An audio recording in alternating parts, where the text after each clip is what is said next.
श्वास लेते हुए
समादरणीय धार्मिक सज्जन वृंद,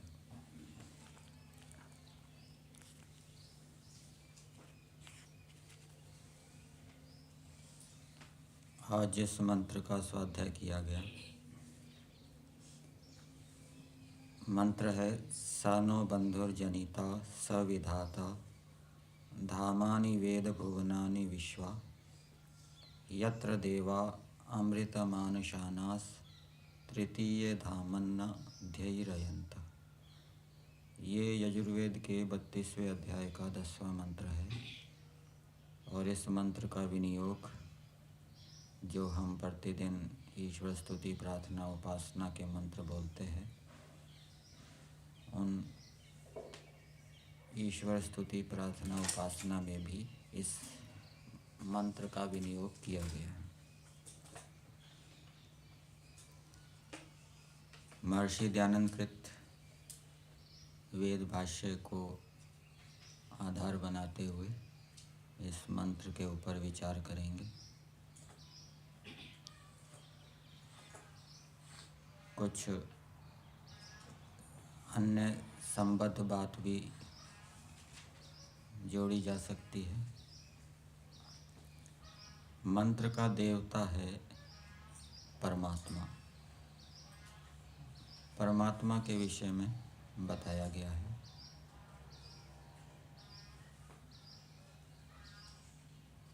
कुछ विद्वान लोग सामान्य मनुष्यों को ईश्वर के विषय में बता रहे हैं कि वह ईश्वर कैसा है। पहली बात बताई सानो बंधुर्जनिता वर्तते। यहाँ पर क्रिया का अध्ययन करेंगे। वह परमेश्वर हमारा ये जो नो है ये दोनों के साथ जुड़ जाएगा, बंधु के साथ भी और जनिता के साथ।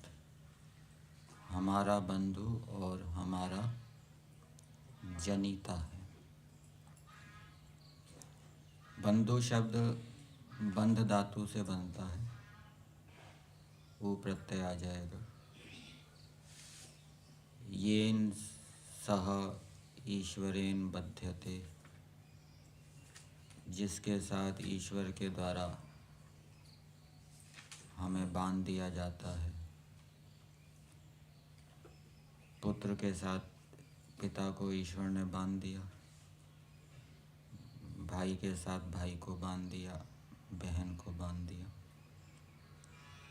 किस लिए बांध दिया? व्यवहार सिखाने के लिए, जिससे कि उनके साथ ठीक उचित यथा योग्य अहिंसक न्याययुक्त व्यवहार करना मनुष्यों को आ जाए। और जब लौकिक संबंधों में व्यक्ति व्यवहार कुशल हो जाता है, फिर ईश्वर के साथ व्यवहार करने की योग्यता भी उसके अंदर आती जाती है। ईश्वर को भी वो बंधु के रूप में देखता है, समझता है। बंधु का अर्थ यहाँ पर वेद भाष्य के अंदर किया है, भ्राता इव मान्यः सहायः। भ्राता भाई को कहते हैं, भाई के समान, मान्य है अर्थात मान करने योग्य। भाई मान करने योग्य होता है, ये संकेत है। छोटा भाई भी होता है और बड़ा भाई भी होता है। छोटा भाई भी मान करने योग्य होता है, उसका सम्मान करना चाहिए, अर्थात उसकी आवश्यकताओं की पूर्ति करनी चाहिए, उसके कार्यों में सहयोग करना चाहिए। और वो छोटा भाई भी कोई अच्छी बात बताए, उसको ग्रहण करना चाहिए, स्वीकार करना चाहिए। बड़ा भाई भी सम्मान करने योग्य है, बड़े भाई का भी सम्मान करना चाहिए, उसके कार्यों में सहयोग करना चाहिए, उसकी कोई समस्या है उसका समाधान करना चाहिए। और वो कोई निर्देश करता है तो उसके अनुकूल चलना चाहिए, यदि वो निर्देश धर्मानुकूल है। जब माता पिता नहीं रहते तो बड़ा भाई ही पिता के समान होता है। तो जैसे भाई का सम्मान किया जाता है, वैसे ही ईश्वर का भी सम्मान करना चाहिए, ईश्वर का भी सहयोग करना चाहिए, ईश्वर के कार्यों में सहयोग करना चाहिए, ईश्वर के कार्यों में बाधा नहीं डालनी चाहिए। जब हम वेद के अनुकूल चलते हैं तो ईश्वर के परोपकार के कार्यों में हम सहयोग देते हैं। ईश्वर चाहता है कि सभी प्राणी उन्नति करते हुए, सुखों को बढ़ाते हुए मोक्ष को प्राप्त करें। तो हम भी यदि वेद के अनुकूल चलते हुए और दूसरों को उपदेश देते हुए, सिखाते हुए, उनको धार्मिक बनाते हुए, उनकी विद्या को बढ़ाते हुए प्रयास करते हैं, तो ये एक प्रकार से हम ईश्वर के कार्य में सहयोग कर रहे हैं। और ईश्वर की जो आज्ञाएं हैं उसका पालन करना चाहिए, ये भी ईश्वर का सम्मान है। तो जो मनुष्य ईश्वर का सम्मान करता है, ईश्वर के कार्यों में सहयोग करता है, संसार के प्राणियों का सुख बढ़ाने के लिए प्रयास करता है, क्योंकि ईश्वर चाहता है कि सभी प्राणियों का सुख बढ़े, दुख छूटे। जो इस प्रकार से ईश्वरीय कार्य में सहयोग करता है तो ईश्वर उसका विशेष रूप से सहायक होता है, बंधु के समान उसका सहायक होता है। और दूसरा बंधु का अर्थ किया है सहायः। सहायः कहिए या सहायकः कहिए, दोनों का एक ही अर्थ है, सहायः या सहायकः, सहायता करने वाला। तो ईश्वर किसकी सहायता करता है? आपने प्रार्थना के फल सुने होंगे। प्रार्थना के क्या क्या फल होते हैं? निरभिमानता, उत्साह की प्राप्ति और सहायता। तो प्रार्थना जब पुरुषार्थ पूर्वक, धर्म युक्त पुरुषार्थ पूर्वक प्रार्थना जिस विषय में की गई है उसके लिए प्रार्थी के द्वारा जब पुरुषार्थ किया जाता है, तब ईश्वर उसकी सहायता करता है। बंधु के समान होकर उसकी उस प्रार्थना की पूर्ति में ईश्वर सहायता करता है।